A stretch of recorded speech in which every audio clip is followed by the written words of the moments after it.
Hey there, welcome to ATL and 29, a podcast that looks at the NBA from the starting point of Atlanta. My name is Kevin Chenard. I'm here with Glenn Willis and Tyler Jones, and we're recording on a very exciting Friday night. Um, I guess we could start with the NBA Finals. Tyler, what did you think of the game that you didn't watch? I watched the second half when it got down to eight. Uh, man, the Celtics are good. I mean, when I was, watching Peyton Pritchard just guard PJ Washington out in front, I'm like, yeah, the Celtics are not going to make it easy for the Mavericks. So I don't, I. It'll be interesting to see how they counter game two. I think a lot of it's just Luka has to play better and like he's got to play with more force. It might help if he set one screen for Kyrie Irving and then like dove to the rim like a big man. Just based on how the Celtics are defending them, because I think he's probably it's him and PJ Washington are probably the only two guys on the Mavericks who can actually carry a smaller defender to the front of the rim and finish through contact. And that's really what you need against the Celtics. Like you can't just let Derek White be their center. Like that's because it just throws off your offense. Like NBA offenses aren't used to having people just invert, but it's based on the fact that like teams just don't have good post play. Like they don't have good post players, or it's not a reliable function of their offense that they can go to. So like it's a great counter to what the game is now with teams spacing the floor.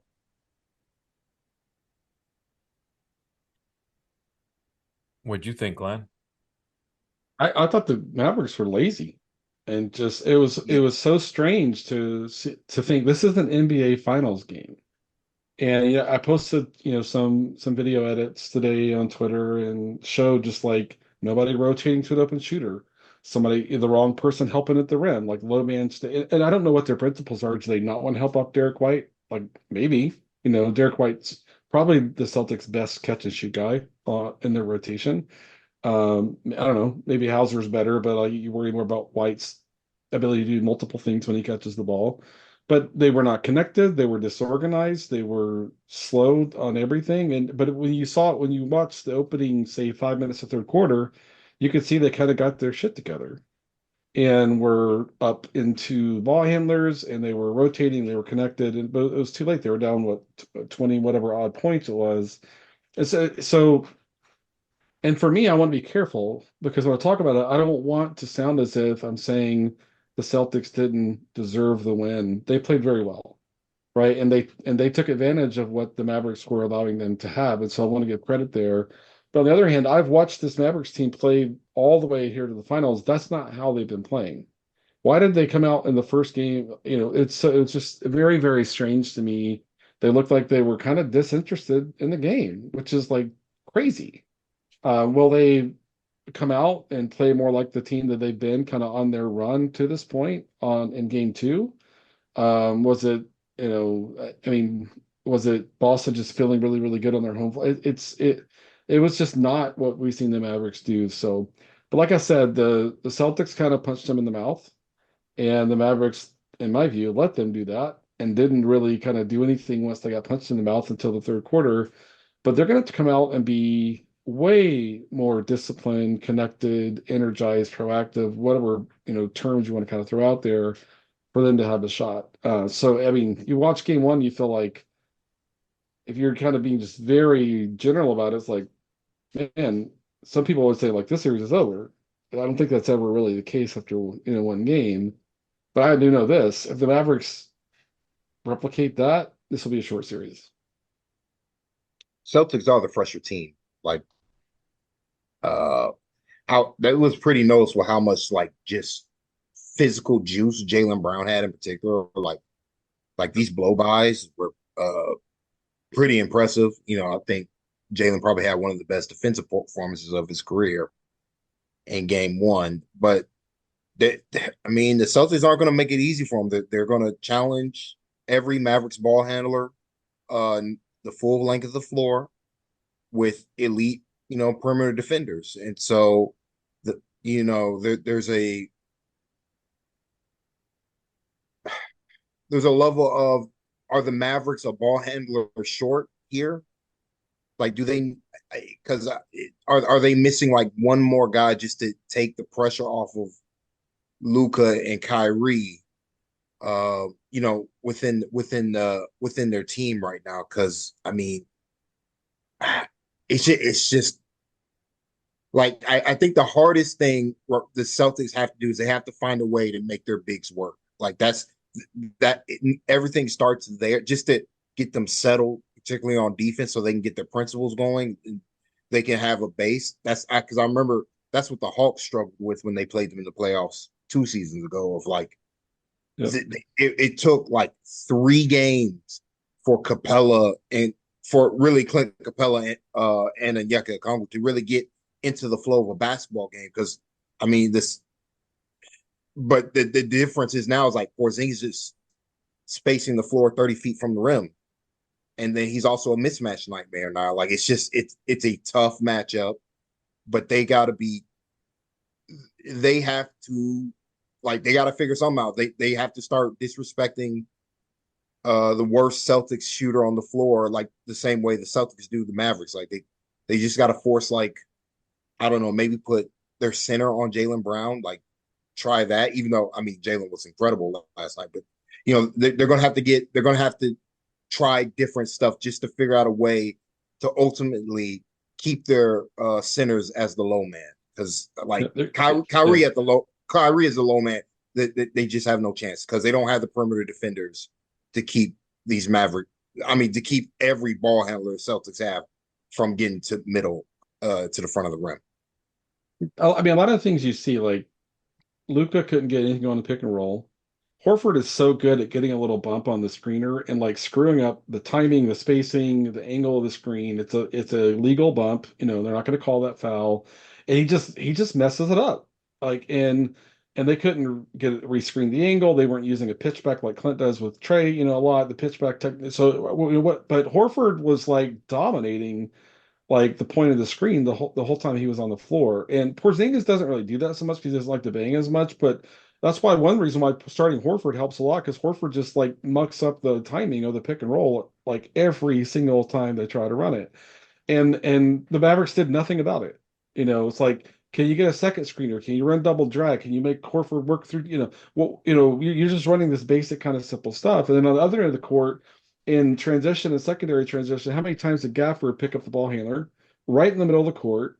And nobody's helping Gafford wall off the ball handler. Nobody's even digging at the nail. Like they're like, "Good luck, Daniel," and that's just it blows my mind. Like there was, I mean, people on Twitter was having a conversation, with different people, and I enjoyed the conversation. They're like, man, the Celtics just dominated them. The Celtics just overwhelmed them.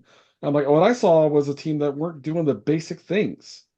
I mean, I felt like I was watching the Hawks at the low point of their season, November, December, when they were giving up 140, every single game. Low man late, helping from the top instead of from the weak side corner. I mean, no, no. There was one play where it was PJ and Kyrie needed to cover zone up 3 shooters on the weak side, and Kyrie just hugged up on his man, and PJ had a guy in the low corner and all the way above the 3 point. What's he supposed to do? He can't. I mean, Kyrie's got to get over there and gap two of them, and PJ gaps two of them, and they just didn't do it. They didn't even come close to doing it. So if they can't just get the basics and the fundamentals down, I mean, the Celtics will chew them up. If they are messy and disorganized and sloppy, all those things as they were in game one, this might be a 4 game series because But they're but Glenn, they were atrocious. It was atrocious. I will say they have had series where it's just been easier and mistakes are like the Celtics just punish mistakes so ruthlessly. And like they force you to be on their P's and Q's primarily because no team in NBA history gets threes up like they do. They will destroy you if you're not like focused at all times. There's no way you can't just hide Luca on like the Timberwolves series, I felt like at a certain point the Mavericks were truly just hiding Luka on Anthony Edwards because they knew when Ant got the ball, he was going to hold it, dribble, dribble, dribble, and possession ends. The Celtics, Luka, who's Luka guarding? You set the screen. I'm gonna drive right through your hip to get by you every time. I'm gonna force you to come up. I'm gonna force you to play.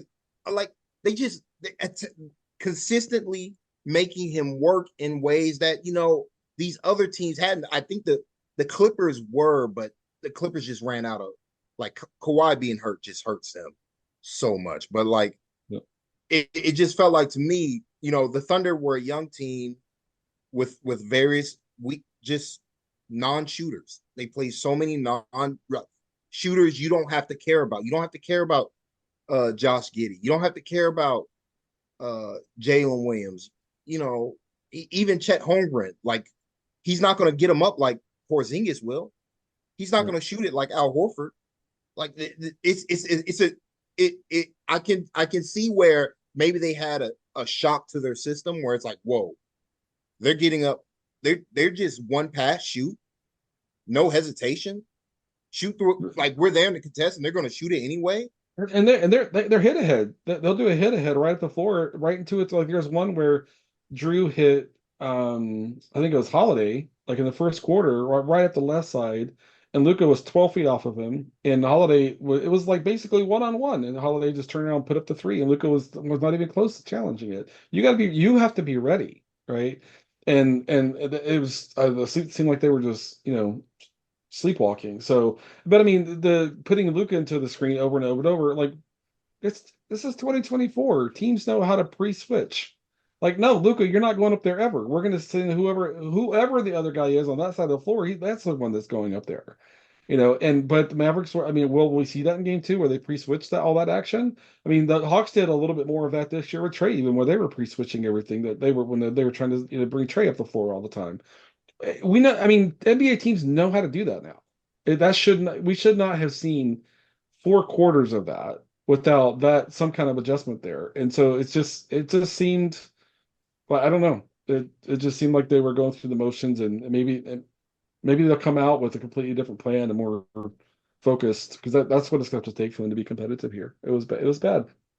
I like what Tyler said about the Celtics disrespecting the Mavericks sort of secondary shooters, because I thought Porzingis defensively created a lot of problems for Luka when Luka was trying to run pick and roll. Like, Luka had 1 assist, I think, for the game, which was like the first time in his career, but they were really showing him, at least 1.5 bodies. Like, Porzingis can kind of be in 2 places at once. Like, he can do the Robert Williams thing where he's not giving Derrick Jones Jr. or whoever it is that corner three, but he's also there with the primary defender, just kind of bracketing Luka. And Luka really wasn't, it's a little bit different when Horford's out there, but I thought that when Porzingis was out there, they were doing a good job of really kind of showing Porzingis plus whoever, two bodies, to make his life difficult. And I think that got to him over time. And it's kind of the cumulative thing. Like, if you frustrate him on offense, it makes it easier to expose him on defense. I think he's just kind of beat down, not feeling it basketball wise. What's that? You take away his lobs. You're taking away the lobs. Like, it's really valuable that Tatum is as big as he is, so that he can guard Lively. Like, this Mavericks couldn't do that with, like, Luka most of the time. Like, you just have to have a 6'9" guy who's athletic, but he's also your primary scorer, and you can have him guard the center so that your other center can freelance. Like, that's super valuable. But one thing I like that the Mavericks did was, like, it was kind of what Glenn was mentioning with Horford, getting that bump to sort of disrupt the pick and roll before it happens. I thought Lively was doing that in the third quarter when the Mavericks were creeping back up. He was much more physical, and of course the problem was like he's got to sort of mentally separate the physicality of doing smart things off the ball versus staying vertical at the rim. He was getting a lot of crappy fouls in the third quarter, but he was playing a lot more physical, and I thought that just as physical as he was being with Porzingis, kind of disrupted the pick and roll timing. And I thought that's something that they might be able to do going forward, is just be real physical, disrupt the pick and roll before it even starts by being real physical with Kristaps. I thought they did that in the third quarter. But Yeah. I wanted to ask Yeah. Glenn, like, what do you want to see in the non-lively minutes now that you've seen a little bit of this? I just want them to keep Gafford clean. When Gafford gets stuck on a ball handler, I want them to wall up. I want them to bring help in the middle. But they have to, bust their tail, rotate, because they're going to, pull two or three guys down there kind of, towards the nail to kind of wall that drive off. And you got to get back out there on the shooters, because the Celtics will put two guys in the corner, and they'll try to create a bunch of space in the middle, and they'll force two or three defenders to get in there. And the other thing is, like, they tried to keep in the first half, they tried to keep Gafford low man. And the Celtics just were like, hey, we're gonna put Al Horford in the weak side corner. And they trust Al to shoot corner threes. They trust Al to shoot like threes right up there, snugged up right below the 3-point break. And Gafford was trying to cover all that space, and the Boston was just kind of toying with that. And so I just feel like, I feel like they've got to lean into pre-switching. I feel like they've got to say, no, we're going to decide where our defenders are. You're not going to decide where our defenders are. We're going to decide where our defenders are, and we're going to live with that. And instead of letting the Celtics dictate everything. And that, to me, that is the major adjustment that I feel like I want to see from Dallas is Luka's not coming up. Gafford, if we want Gafford low man, Gafford's gonna be low man. We don't care like if he's on Derek White in the weak second. We don't care who it is. We're putting our defenders where we want them, and that's what they have to do, in my view. The other thing that I have to point out is, yeah, I put a clip on Twitter today. Al Horford's 38 years old, and I talked about, the game winner Luka hit on Rudy, where everybody, torched Rudy, which was a little bit silly to me. But Wolves talked about, even Rudy talked, like the primary objective was to not give up a step back three. Al Horford is not giving up a step back three. He's like, you are driving on me. Good Right, luck. I got right. help. And he is right up on him all the time. And that is a huge part of Luka's game. I mean, it's a massive part of Luka's game. But Al's like, nope, you're driving, and you don't really have any burst. I mean, Luka said it himself, like, I'm not fast, but I'm not faster than Rudy, or something along those lines. But Al's like, I'm not worried about you driving past me. Al has the technique where he has the hand on the inside hip, the non-ball side hip, and he's got his hand up, and he's riding, legally riding him the whole way, and he knows where his help is. He's so freaking smart. But I mean, It's if such if it's Al such a gives up one step back three in this series, it'll be, I'll be like, okay, they got him somehow, but because he's not giving him up, and that's big. yeah, Rudy just has this bad habit of he wants to show he can switch out in front, and so he plays them straight up as if he's a point guard. And like it's physically impressive that he can do it, but on his switches in particular, if he would just shade one side of shade the ball handler on one side, similar to what Al Horford does. I mean, it's Al Horford's got decades of experience of doing this. Al has been defending perimeter players since he was in high school. Like this has been his game. This has been the thing that Al Horford is known for defensively the most, is his perimeter defense. Primarily because even as he's gotten older, he understands fundamentally where the ball handler wants to go, what they want to do. I'm taking that away. You're going to have to go to plan C on it. And if you make it on plan C, we tip your cap, move on to the next possession, but you're going to do that for the entire game.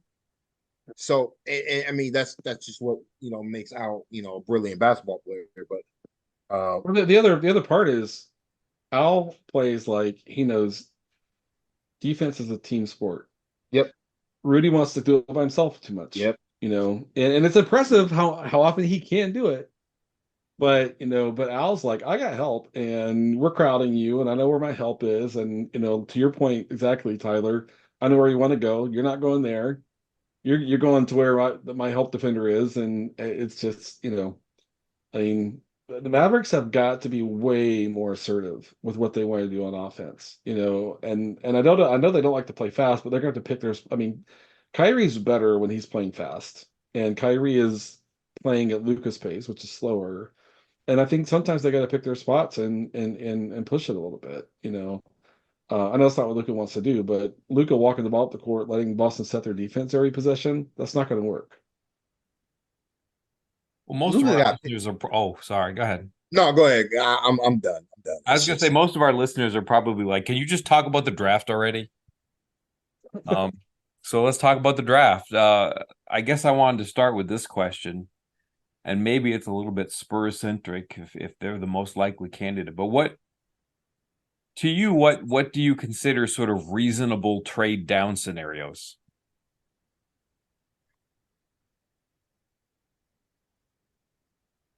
Let me take that first. Yeah, go Yeah, ahead. so for me, I think it's if they have confidence they could get Klingon, if that Klingon is who they want, and every day I feel like a little more sure that that's kind of how this is shaking out. I don't know that. I want to be careful to say I don't know that. I'm not an actual media person. I don't have sources. I mean, I talk to people, and people will share information with me, but it's directional and general, things like that. I'm no Woj Shams, obviously. Um, but for me, it's like if they can get back to like 3 or 4 or 5 and get Klingon and pick up a rotation player or pick up another draft pick that's in the middle of the first round or what have you, I think that's where it is. But a lot of it comes, I mean, if it's, so that's there. When you look at the other guys like Castle and Shepard, I mean, so much of whether they have room for another guard comes down to what are they doing with DeJounte, right? And that's why we talked about a week ago or so, or 2 weeks ago. They have to have the broader plan figured out before they draft because they have to know like what kind of player will have room in the rotation to play next year. And I love Castle's defense. All the reporting says he wants to be a point guard, and I don't really see that. I mean, maybe 4 or 5 years down the line, that's something that he can do in time. Castle, But just to yeah, quickly, Castle played virtually no point guard for the yeah. Huskies, like none. He was honestly, like he was more of like a inverted big Bruce Yeah. Brown like for Yeah, the and Huskies. UConn kind of plays like Boston. They is Yeah, ball sharing, ball movement. There's not really a singular kind of point guard, right? That's how UConn plays, and that's one of the attractive aspects of Klingon, right? So for me, it's interesting because I think Klingon as a defender would add I'm sorry, Castle as a defender could add a lot, to what the Hawks need to do. He fills a gap that's there. Is that what you want to do? How do you play him and Kobe together? It feels like you'd need to have a plan for those two to be able to play together. I love Kobe, and Kobe is very versatile. But so for me, I think Shepard is interesting. You always wish he was a little bigger, but he really knows how to use what defensive tools he has. He's proactive, he's smart, his spacing and help timing, all that stuff is right on point already. It's crazy how good that is. But sometimes in the NBA, you have all that, it still doesn't matter because you're just not big enough. And that's a yeah. real thing they have to kind of work through and kind of figure out. I love Shepard. It will not shock me if 5 years from now Shepard ends up being the best player from this draft. He's that good, but he has to be in the right situation and be surrounded by guys who have size defensively and all that stuff. So for me, it's Klingon, Castle, Shepard.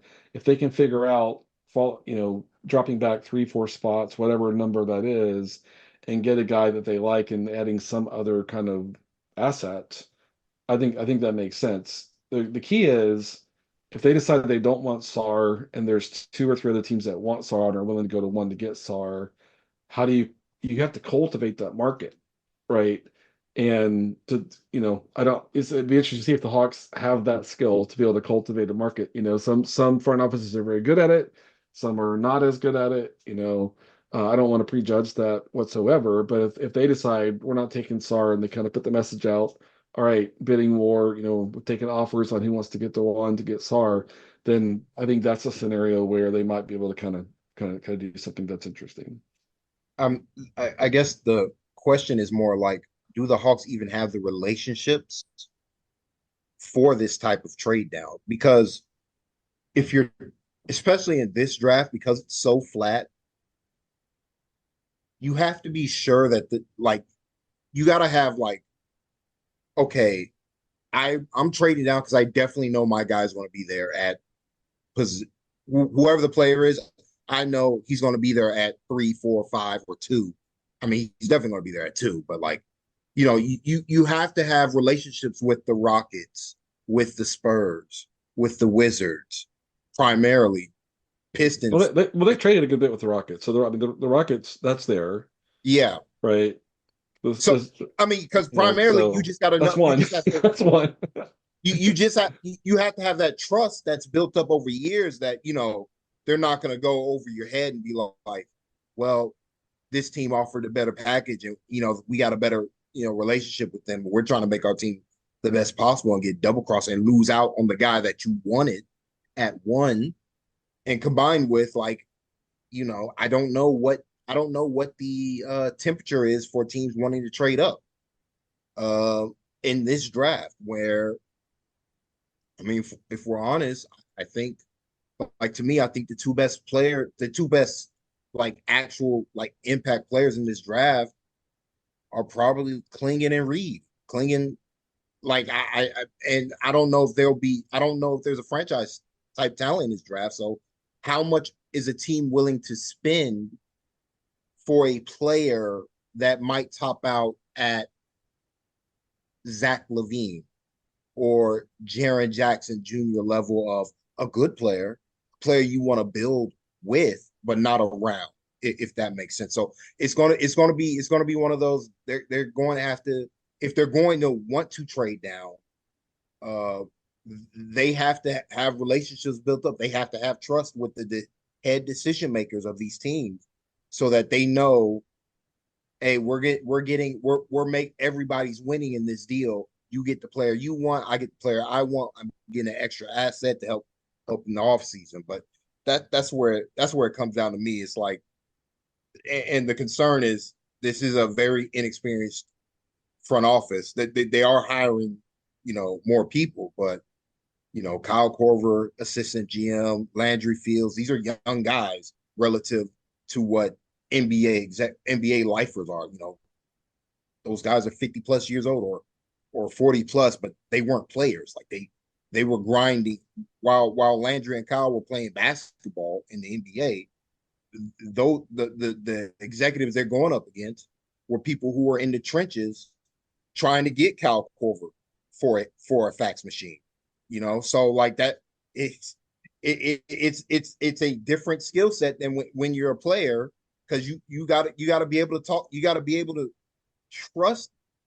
That's where it comes out. It's like you got to trust people outside of your own organization who have no incentive to be honest with you, and sometimes they're like, and so you just gotta be smart, and you gotta understand like, okay, what's the best deal? Like, you just gotta go through all the scenarios and all that stuff. But it's going to come down to like, do they have like, to me, does Kyle Korver and Landry Fields have the relationships with these other execs?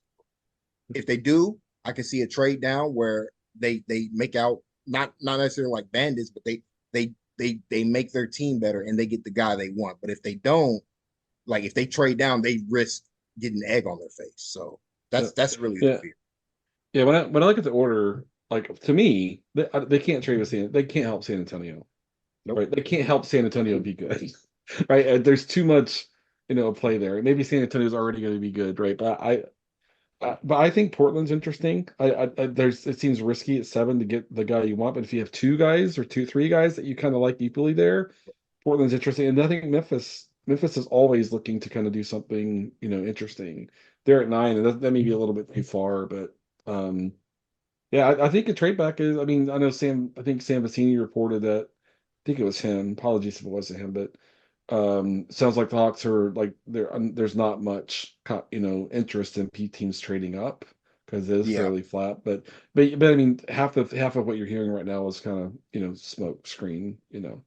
So it's hard to know what's real, what's not real. But I know Sam's passing along what he thinks is valuable information to pass along, but still a lot a lot of posturing. Tyler was What do you mentioning think, Kevin? relationships. I would add that they also brought in the gentleman from Golden State, Onsi Saleh, and he probably has some relationships too. But I was going to ask you, like, can can they just draft Sarr and make the trade after the fact? Like, can you get on the phone with people who are drafting at 4, at 7, at 6? Like, can you make that pick and then try to make the trade after the fact? Seems hard. That's a dangerous game because trades take time. I mean, Kevin, they just Did the time change this year now that we've got our 2-night draft? Do you have more time? I need to do better homework so I can come in I and don't answer know. questions. I hope not. It's already like a slog, you know. But no, but for me, I mean, for me, if there's some noise that Sarr wants to be a power forward, not a center. If that's the case, and he's like really insistent on it, no, I haven't heard Sarr say that in any interview. You know, is that noise his reps are putting out, or his reps trying to steer him to a specific location? That happens a lot, you know. But I mean, the Hawks already have their power forward, you know. So, you know, and a lot of Hawks fans think Jalen can be a three. I don't think that's the right move at all. I think Jalen's a four. I think Jalen can play a little bit of five, even play, you know, next to a combo kind of 4 and 5 kind of situation. I don't want to see him playing at the three. But that's a big part of it. So, you know, and then there's Ricochet, you know, too. It's like I've said before, I know Tyler likes Ricochet. There's a lot I like about Ricochet, but for where the Hawks are, I see too much risk. And if he doesn't develop in one or two areas where he's pretty deficient right now, it could be a pretty impactful miss for them. I'll be rooting for him. There's a lot I like in him. I just feel like the Hawks have a narrow margin, you know, and they need to be equally focused on floor and ceiling right now in a way that it's not typical for a team that has the first pick. I mean, because people just have to remember, 'cause especially I'm on this Twitter crusade. I guess I'm not trying to downplay Sarr, but it's more like, what will it look like if the Hawks actually draft Sarr? Like, what is it going to actually look like on an NBA floor? Quinn is not going to trust him to play center. He's not going to trust him to do anything on offense. So it's going to be like the idea that they're going to give Sarr the basketball at the top of the key, which is what he wants to do. That's where he's like you watch the games of Alex Sarr play basketball.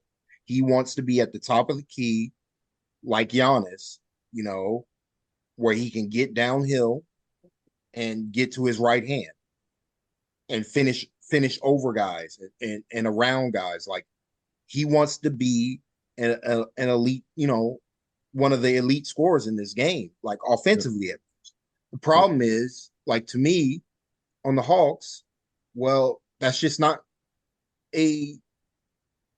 If I'm trying to win games, I'm not doing that. Like, he's not good enough right now to justify that type of usage. He needs, and like, to me, I personally just feel like his best position is just as a center. And honestly, a lot of his strengths line up with what Capella has been good at with his career, which is his speed. And like, he needs to develop like pick and roll game. Like, he needs to learn how to be a roll man. He needs to learn how to catch lobs. He needs to learn how to get behind centers. Like, these are skills he does not have, but he needs to develop. But if he's not interested in doing that, which is fine, like, that's fine for, like, basketball players have visions of who they want to be. The issue is with the Hawks, they have to win, and they can't afford, at least for him at the NBA level, to experiment and explore the space on what he can and cannot do. Yeah. So When I look at the top 10, I'm like, you can go to Charlotte and do that. You can go to Washington and do that. Maybe you can go to Detroit and do that.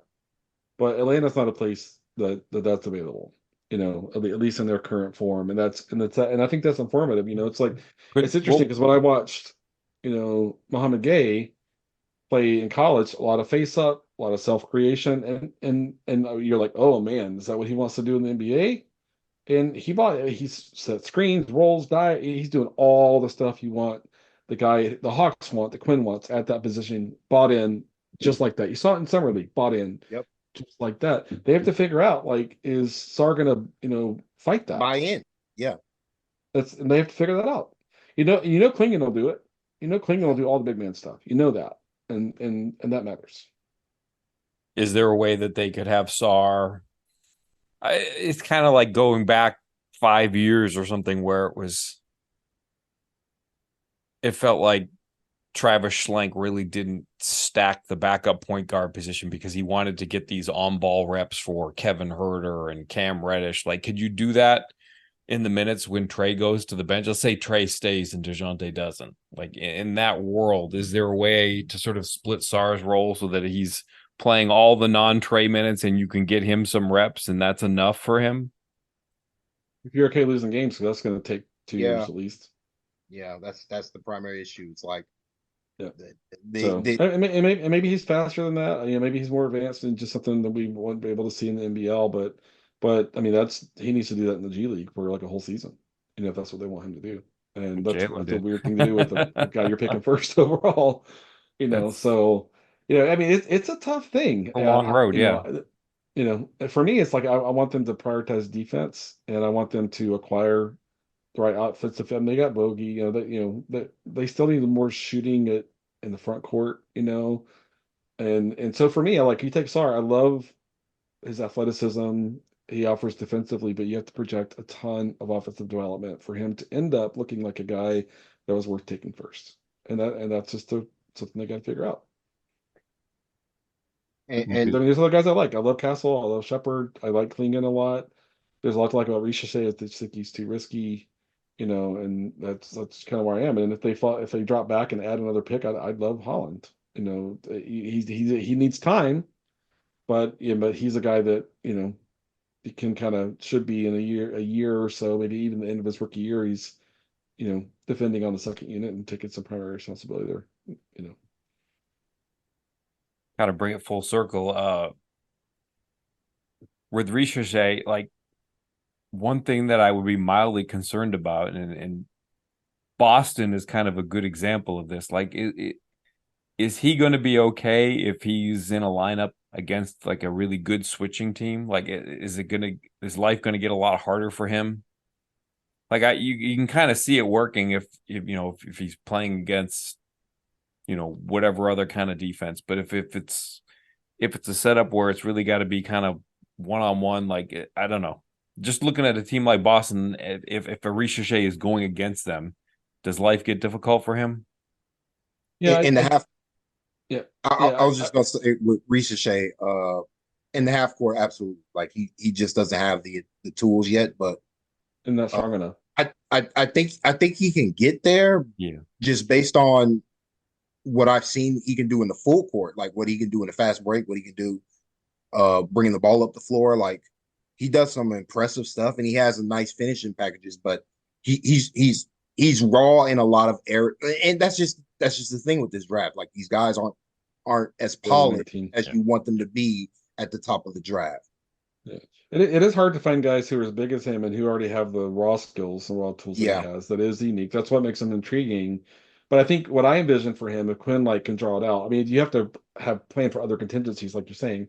But 0.5 it, do what Veet did last year, catch the ball, attack that space on the weak side. That I think that's the role for him. All right. Thanks for joining me on a Friday. Yep. Good night, Bob. good night, Bob.